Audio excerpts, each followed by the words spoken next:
नमस्कार दोस्तों, स्वागत है आपका विधि वार्ता में। आज की सबसे बड़ी खबर, हरियाणा के जनादेश पर उठे वो सवाल जो देश के लोकतंत्र की जड़ों तक झकझोर सकते हैं। राहुल गांधी जी ने 2024 हरियाणा विधानसभा चुनाव को लेकर चुनाव आयोग और बीजेपी सरकार पर भारी फर्जीवाड़े के आरोप लगाए हैं। उनका दावा है कि राज्य के करीब 2 करोड़ वोटरों में से 25 लाख वोट नकली हैं, यानी दोस्तों हर 8वां वोट फर्जी है।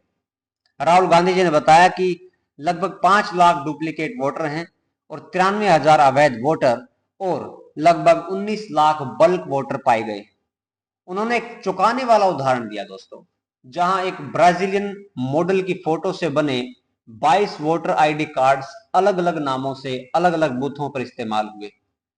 राहुल गांधी का कहना है यह कोई तकनीकी गलती नहीं है, बल्कि एक सुनियोजित ऑपरेशन था जिससे जनता का असली जनादेश हाईजैक कर लिया गया। उन्होंने कहा कि एग्जिट पोल्स में कांग्रेस आगे थी, पर नतीजों में सत्ता बीजेपी के पास कैसे लौटी, जिसका जवाब चुनाव आयोग के पास होना चाहिए। दूसरी ओर चुनाव आयोग और हरियाणा के सरकार ने इन आरोपों को पूरी तरह बेबुनियाद और राजनीतिक ड्रामा बताया है।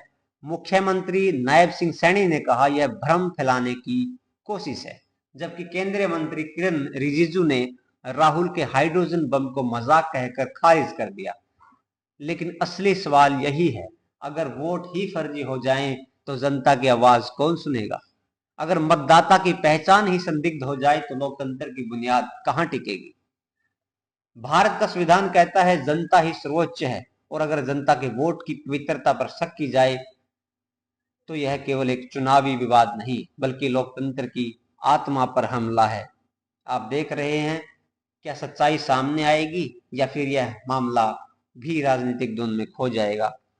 जहां हम राजनीति नहीं, कानून और लोकतंत्र की सच्चाई दिखाते हैं। अगर आप भी मानते हैं कि वोट की ताकत ही लोकतंत्र की नींव है तो इस वीडियो को लाइक, शेयर और सब्सक्राइब जरूर करें। धन्यवाद।